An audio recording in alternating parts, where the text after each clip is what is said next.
Hello everyone, thank you for coming for the World of Warcraft Cataclysm Q&A. My name is Christian Bier, I'm the PR manager for Germany, and I would like to introduce you to Tom Chilton, game director of World of Warcraft Cataclysm.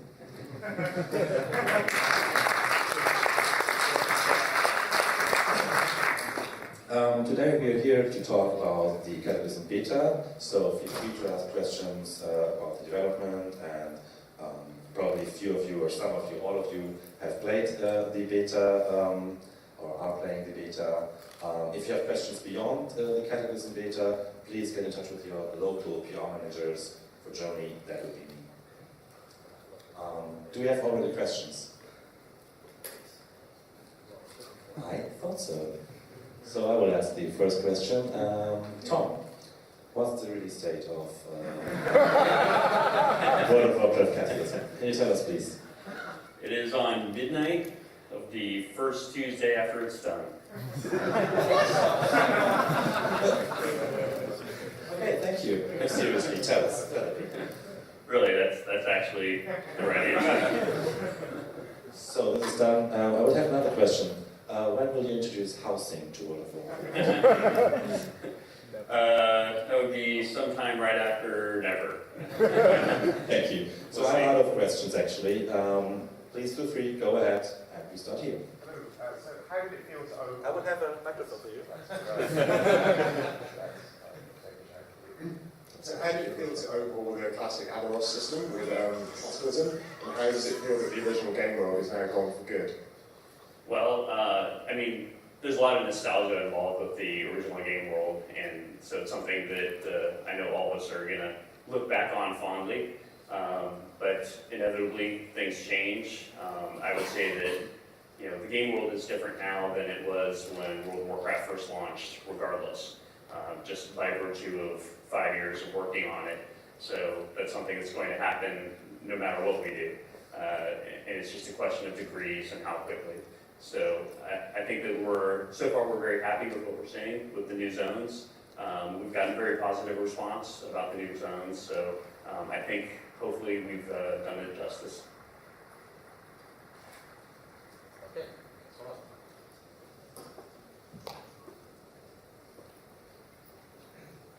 Hi there. After 5 years working on it, how do you keep challenging yourself and the entire team to create new things? And what can we expect from your own desires to get out of the comfort zone and do something new? Well, we use spike whips. Those help. No, we're all very passionate fans of the game. We've been playing it since before the game was released, and most of us on the design team still play it today. A lot of people on the art programming teams also. We have a very passionate group all around. Even the producers. Can you imagine?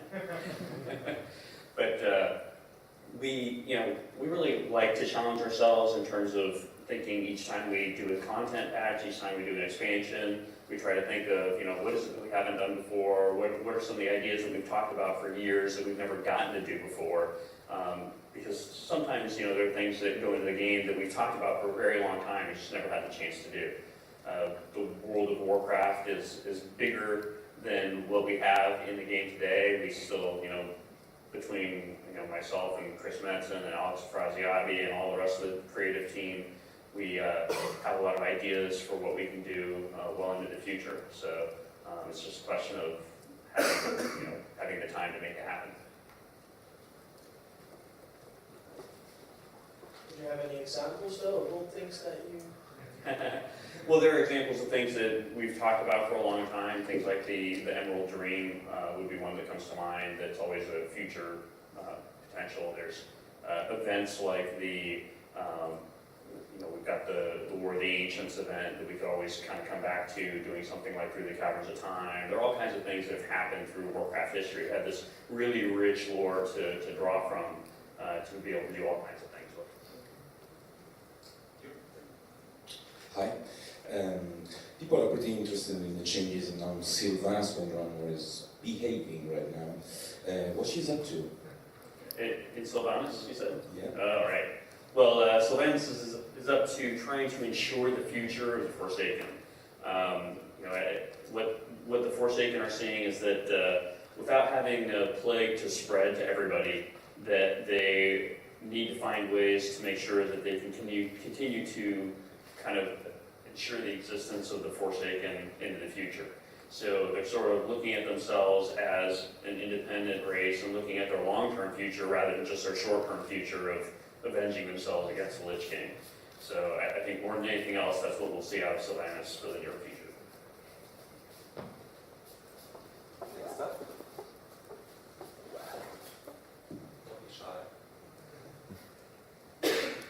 What was your inspiration to choose Cataclysm as a theme for this expansion?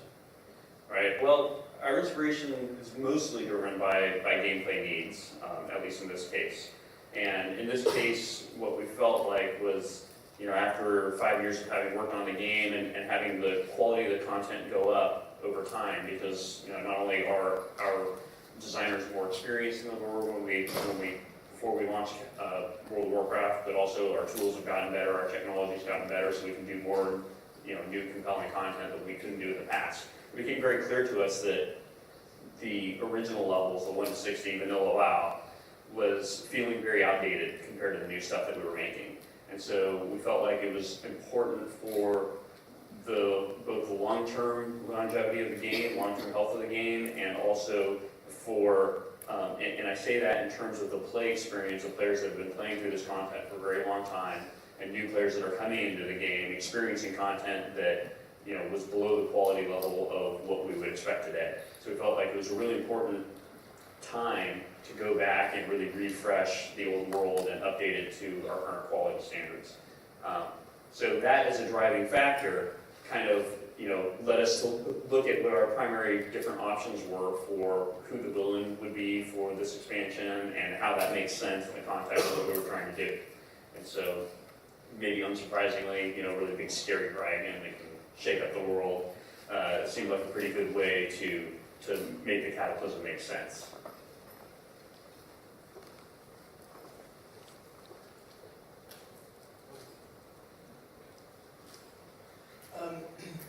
Then we just had GC Europe a couple of days ago, and there's been the main discussion of using metrics against intuition. How do you guys plan to balance that? Because World of Warcraft is, of course, full of metrics as well. All right.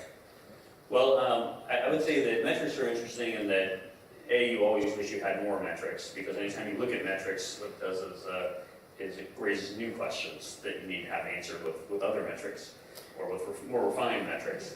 So regardless, even though we have a team that we call the Business Intelligence Unit that gathers a lot of data and refines the data and presents data to us in a way that's readable and understandable and helpful, we still find that despite that, we still have to use our intuition for a lot. I think that's why it's important for us as a group of game developers to continue being gamers and playing the game and playing other games, so that we are able to kind of have a reality check against what the data tells us. So I think it's always going to be a combination of the intuitive and data. You're never going to be able to make design decisions based off of data alone.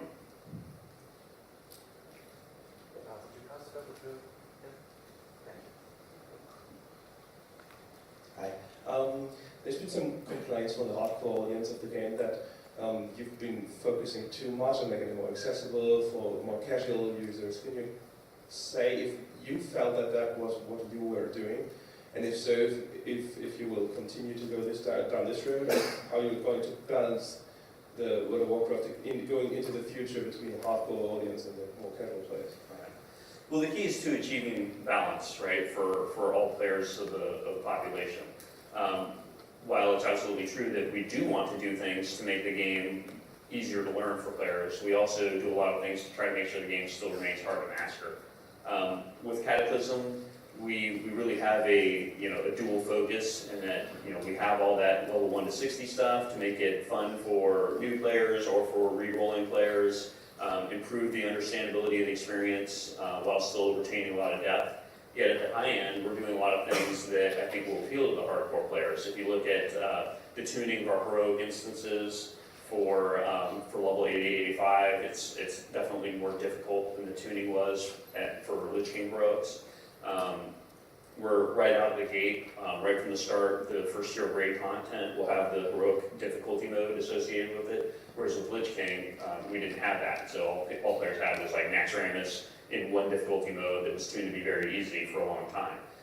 But here, right from the start, I think there's a lot more content for the hardcore. There's a little bit more of a enforced progression between, for your average player out there to go through normal dungeons, then heroic dungeons, then on to the raid content, and not be able to skip through as much as they could with Lich King.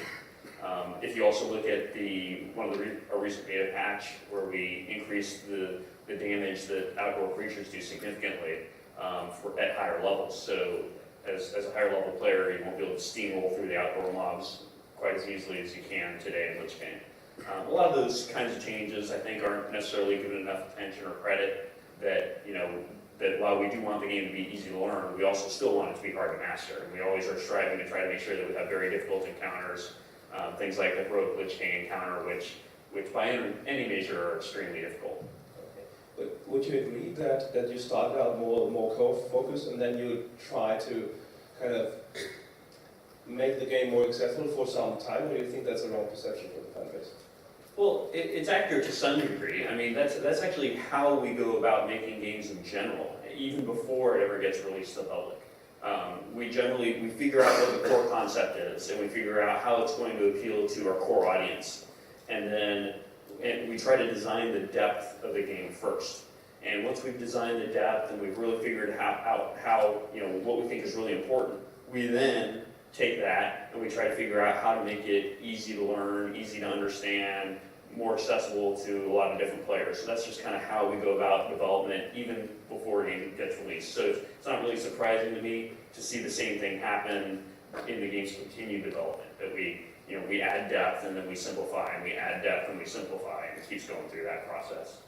And would you say that you have a good balance right now, or do you think you're still leaning to one side or another? I think that our balance with Cataclysm, at least as it relates to the end game content, is going to shift a little bit more to the hardcore, and that with the difficulty of the heroics, the heroic difficulty modes being available for raids right from day one, a lot of that stuff, the outdoor mobs, all that stuff I just talked about, it's going to shift a little bit in that direction for the high level content. I can imagine the launch of Cataclysm will be a very emotional day for the Blizzard team, as there will be no turning back. You'll actually be destroying the world. Will there be crying? Well, I think there's always crying, right? I mean, if you go to the forums right now, there's probably crying. But yeah, it'll be a lot of fun. It'll be emotional. Actually, the Cataclysm is going to happen before the boxes are even available on the shelves, so players are going to be able to play it through all the new quests in level 1 through 60 for a couple weeks before the boxes on the shelf, or somewhere around 1 week to a couple weeks. Don't know the exact timing yet or the exact days.